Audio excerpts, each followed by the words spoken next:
الحمد للہ وکفا وسلام علی عباده الذین اصطفى اما بعد فاعوذ باللہ من الشیطان الرجیم بسم اللہ الرحمن الرحیم۔ آج مسلمان اس بات کو بھول گیا کہ جی اس وعدے کی پاسداری کرنی ہے۔ رب کون ہے؟ رب میری دکان ہے، رب میرا دفتر ہے، یا اس دفتر پر بیٹھنے والی اس کرسی کو میں نے رب بنایا ہوا ہے کہ سیٹ ہوگی، کرسی ہوگی تو مال آئے گا، میری ضرورت پوری ہوگی۔ اگر ایک مسلمان جو اللہ رب کائنات کو رب مانتا ہے، جو لا الہ الا اللہ پڑھنے والا ہے، جو اللہ کے سوا کسی کو نفع اور نقصان کا مالک نہیں سمجھتا، پرورش کرنے والا سمجھتا نہیں ہے، وہ مسلمان رشوت کیسے لے سکتا ہے؟ اگر رشوت لینے والا ہوا تو رب اس کا اللہ ہوا، یا رب اس نے مال کو بنا لیا۔ اگر وہ رشوت لینے والا اگر اللہ کو رب سمجھتا ہے تو پھر سرکار کی دی ہوئی اس تنخواہ یا جس نے اس کو ملازم رکھا ہوا ہے اس کی دی ہوئی اجرت اس کے لیے کافی ہو جائے گی، اس میں اللہ سے برکت کو مانگے گا، حرام کی طرف نہیں جائے گا۔ اگر اس نے رب اللہ کے سوا اپنی دکان کو مانا ہوا ہے، اپنے کاروبار کو مانا ہوا ہے، نبی علیہ السلام کا طریقہ چھوڑ کر اگر اپنی عقل کے اعتبار سے وہ اپنی دکانداری میں بے ایمان ہو جاتا ہے، ملاوٹ کرتا ہے، ناپ تول میں کمی کرتا ہے، اور اس اللہ رب کائنات کی دی ہوئی نعمت سے اپنے آپ کو محروم کرتا ہے۔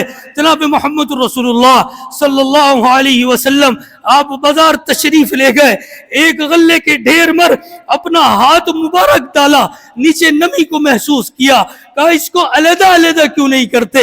گیلے مال کو علیحدہ کر دو، سوکھے کو علیحدہ کر دو۔ دھوکہ دینے والا اپنے مسلمان بھائی کے ساتھ بے ایمان ہو جانے والا، اس کو غلط چیز دینے والا، اس کے ساتھ غلط زبان استعمال کرنے والا، آپ علیہ السلام نے فرمایا وہ ہم میں سے نہیں ہے، وہ امتی نہیں ہے۔ چند پیسوں کے غرض سے، چند ہزار کے نفع کے لیے اتنا بڑا نقصان کہ سرکار دو عالم صلی اللہ علیہ وسلم کی امت سے خارج ہو گئے۔ ارے ہم تو نبی علیہ السلام کی شفاعت کے امید لگائے بیٹھے ہیں، اور جب امت میں نہیں ہوئے تو تمہیں شفاعت کہاں سے ملے گی؟ تو رب کون ہوا؟ مسلمان کے لیے رب پیسہ ہوا، یا اس کی ضرورت پورا کرنے والی، اور جس منصب اور کرسی کے اوپر بیٹھا ہے وہ ہے، یا اللہ ہے؟ اگر اللہ ہے تو یہ حرام مال کماتا نظر نہیں آئے گا، اگر اللہ ہے تو یہ حرام مال کی طرف نہیں جائے گا، اور اگر اس نے رب دنیا کی یہ مال و منصب کو مانا ہوا ہے تو حرام کمائے گا۔ تو رب کون ہے؟ یہ اللہ کا حکم توڑنے والا، یہ قبر میں اس سوال پر اللہ کہے گا جو چند پیسوں کے لیے آپ علیہ السلام کے اس مبارک ارشاد کو اپنے پیٹھ پیچھے پھینک کر اپنے کاروبار کے اندر اپنی ناپ تول میں کمی کرے گا، اور خالی تولنے میں نہیں، یہ کمی اپنی زبان سے بھی کر سکتا ہے۔ یہ کمی اگر زبان سے کرے گا تب بھی کمی ہے۔ تو اگر مسلمان کا یہ عمل ہو، اور یہی مسلمان اس کی خواہش کیا ہے کہ موت اس کو طواف کرتے ہوئے آئے، موت اس کو طواف کرتے ہوئے آئے، قبر اس کی کہاں ہو، جنت البقیع میں، مٹی سے وہاں کی ملے. تو مدینے والے کی تجارت یاد ہوگی، اس پر عمل ہوگا تو مٹی مدینے کی ملے گی نا. عمل نہیں ہوگا تو نہیں، عمل نہیں ہوگا تو اب علیہ الصلوۃ والسلام نے تو فرمایا کہ جو مسلمان بھائی اپنے مسلمان بھائی کو جو کوئی ہاتھ سے تکلیف دے وہ بھی امت میں نہیں ہے، اور جو کوئی زبان سے تکلیف دے وہ مسلمان کیسے ہو سکتا ہے کہ جس کی زبان اور ہاتھ سے دوسرا مسلمان محفوظ نہ ہو. تو ہم محفوظ، ہماری زبانوں سے محفوظ ہیں. ہم کہہ رہے ہیں ہو نہیں سکتا بھائی کا.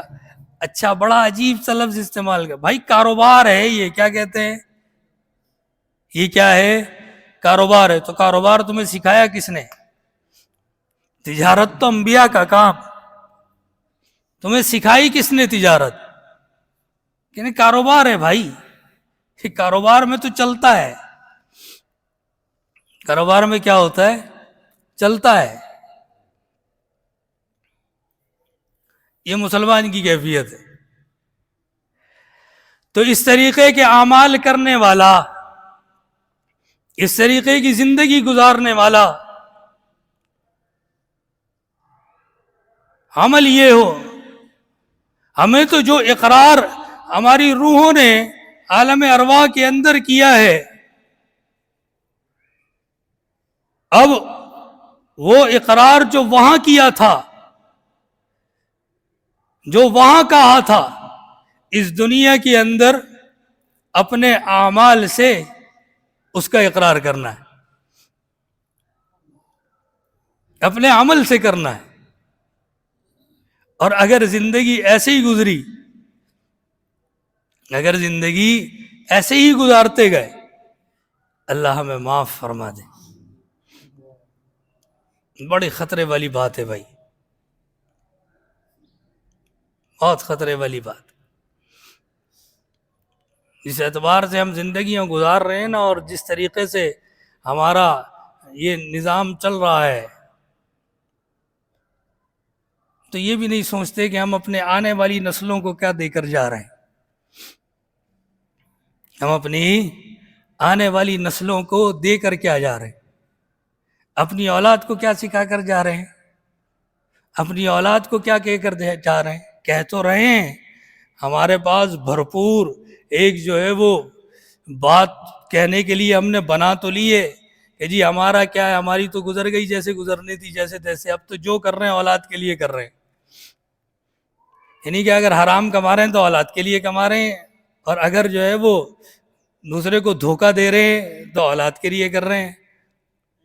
اپنی دکان میں، اپنے کاروبار میں، اپنے معاملات کے اندر اگر ہمارا ایمان اس وقت نہیں جاگ رہا تو یہ کیا کر رہے ہیں، ہم اپنی اولاد کے لیے کر رہے ہیں. تو جس اولاد کے پیٹ میں حرام کا نوالا ڈالو گے تو وہ اولاد تمہارے جانے کے بعد تمہارے لیے ہاتھ اٹھائے گی، ہاتھ اٹھائے گی. دنیا سے جانے کے بعد بندے کے پاس ہے کیا؟ نیک اولاد، کوئی ایسا کام کہ جو ثواب جاریہ ہو. تو یہ اولاد، جس اولاد کو حرام لقمہ کھلاؤ گے تو یہ اولاد جو ہے یہ اللہ اللہ کر کر تمہارے لیے دعا کرے گی، یہ ذکر کرے گی، یہ مغفرت کی دعا کرے گی. اس کو سکھا کر کے جو گئے ہو وہی سارے کام اس نے کرنا ہے. ہمارے ہاں مسلمان بچوں کو سلام کرنا نہیں آتا، ہمارے ہاں مسلمان بچوں کو سلام بھی کرنا نہیں آتا، سلام سمجھتے بھی نہیں ہیں، وہ سلام سمجھتے بھی نہیں ہیں، کیونکہ ہم نے انہیں کبھی کہا نہیں سلام کرنے کو، ہم نے انہیں سلام کرنے کو کہا نہیں. ہم کہیں گے تو انہیں آئے گا نا. اور اگر کوئی ایسا بندہ سامنے آیا اور گھر آیا کہ کہنا پڑا کہ بیٹا سلام کر دو. اب بچہ باپ بچے کو کہہ رہا ہے بیٹا سلام کرو, تو بچہ دیکھ رہا ہے باپ کو, کون سی عجیب یہ بات کر رہا ہے, اس کو سمجھ ہی نہیں آ رہی. پھر کہتا ہے سلام کر لو, پھر کہتا ہے سلام کر لو.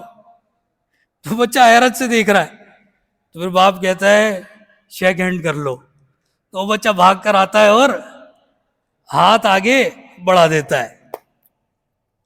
اس کو سلام کرنا نہیں آتا, سلام کرنا نہیں آتا, جس کے لیے آپ علیہ الصلوۃ والسلام نے فرمایا سلام کو عام کرو, اللہ تم میں محبت کو عام کرے گا. وہ معصوم بچہ, جس معصوم بچے کا بھی نامہ اعمال شروع نہیں ہوا, فرشتوں نے جس کی کتاب کو لکھنا شروع نہیں کیا, جس کا کوئی گناہ ہے نہیں, جو معصوم ہے, جب وہ اپنی معصوم زبان سے یہ کہے گا کہ السلام علیکم ورحمۃ اللہ وبرکاتہ, کہ تجھ پر سلامتی ہو, اللہ کی رحمت ہو, اللہ کی برکت ہو, تو بجائے یہ دعا لینے کے ہم نے کیا سکھایا ہوا ہے کہ جی ہاتھ ہلا دو, یہ پھر بڑا ہوگی بھی تمہیں ہاتھ ہلاتے ہوئے جو ہے نا بڑھاپے کے اندر جو ہے وہ ہاتھ ہلاتے ہوئے تمہیں چھوڑ کر چلا جائے گا.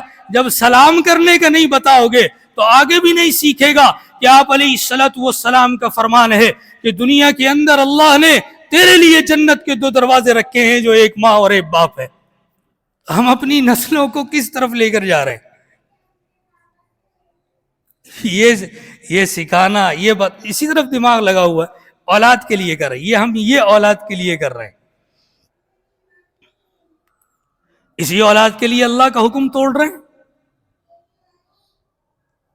اور پھر آخر روتے ہیں کہ جی اولاد جو ہے وہ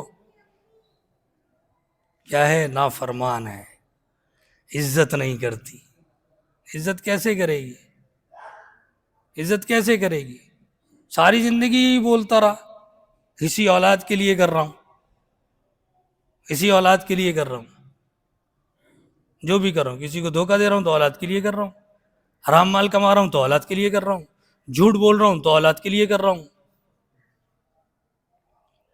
اس کا پورا کرنا ہے, اس کو اچھی تعلیم دینی ہے. وہ اچھی تعلیم کیا, اس کو سلام کرنا نہیں آتا. یہ کیا ہے اچھی تعلیم؟ اس کو اچھی تعلیم دینی ہے, ایسی اچھی تعلیم دینی ہے جب میں مروں تو یہ جنازہ پڑھانے کے لیے آگے ہی نہیں آئے.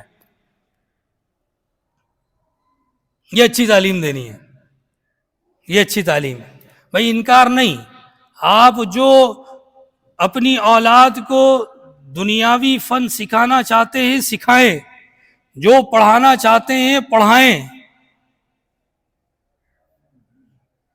دنیا کمانے پہ لگانا چاہتے ہیں لگا دیں, لیکن وہ دنیا کمانا اس کو نماز سے نہیں روکے, اللہ کے حکم سے نہیں روکے. بچوں کے لیے کر رہا ہوں. جس رب نے تیرے باپ کے باپ کو پالا, پھر تیرے باپ کو پالا, پھر تجھے پال لیا, وہ اللہ تیری اولاد کو بھی پال لیں گے. اور بعض دفعہ تو ایسا ہوتا ہے یہ جمع کرنا بھی کام نہیں آتا. کیوں جمع کر رہے ہیں؟ کہ بھئی بیمار ہوگا تو اچھے ہاسپٹل چلے جائیں گے, کوئی پریشانی آئے گی تو پیسہ پڑا ہوگا گھر میں, کام آئے گا. اس کو ایسے کیوں نہیں سوچتے کہ اگر اللہ کا حکم پورا کرتے ہوئے اپنی زندگی گزاریں گے تو مالک الملک اللہ رب کائنات, اللہ ان آزمائشوں اور مصائب کو روک لیں گے. اور ہیں کیا؟ کون ہیں بھائی؟ مسلمان ہیں. کون ہیں؟ مسلمان ہیں. ایک اللہ کو ماننے والے, محمد الرسول اللہ صلی اللہ علیہ وسلم آپ سے عشق اور محبت رکھنے والے, یہ امتی ہیں جن کی زندگیوں کے اندر, جن کے گھروں کے اندر, جن کے کاروبار کے اندر, جن کے روزمرہ کے معاملات کے اندر آپ علیہ الصلوۃ والسلام کی کوئی سنت نظر نہیں آتی, کوئی سنت نظر نہیں آتی. تو بھائی اس وعدے کو پورا کرنے کے لیے دنیا میں اور آپ موجود ہیں کہ رب اللہ کو مانا ہے, اس دنیا کے اندر بھی اللہ رب کائنات کو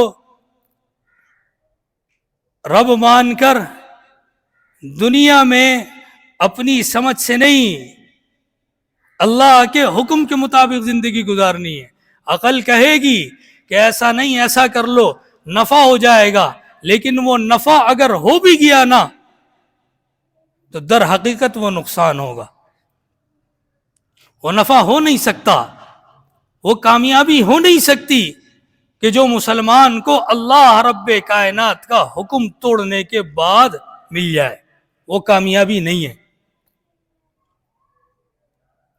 کامیابی اللہ رب کائنات کے حکموں کو پورا کرنے میں، اللہ کے حکم کو پورا کرنے میں، نبی علیہ الصلوۃ والسلام کے طریقے پر اپنی زندگی کو گزارنے میں۔ آج وقت ہے بھائی، اللہ نے موقع دیا ہے، زندگی کی نعمت مجھے اور آپ کو ملی ہوئی ہے، اگر کوئی کوتاہی ہوئی ہے تو اللہ سے معافی مانگ کر اب اپنے آپ کو سدھار لیں، وقت تو ہے نا، وقت تو اللہ نے دیا ہے کہ ہم معافی مانگ کر اللہ رب کائنات کے حکم کے مطابق اپنی زندگی کو گزاریں۔ تو آج وقت ہے، جب یہ سانس ختم ہوا، یہ اندر جا کر باہر نہیں آیا، وقت ختم، وقت ختم، پھر اس کے بعد پچھتاوے کے سوا اور کچھ بھی نہیں ہے۔ تو مقصد حیات اللہ رب کائنات کی یاد، اور ایسی یاد کہ زندگی میں ہر کام اللہ رب کائنات کے حکم کے مطابق ہو۔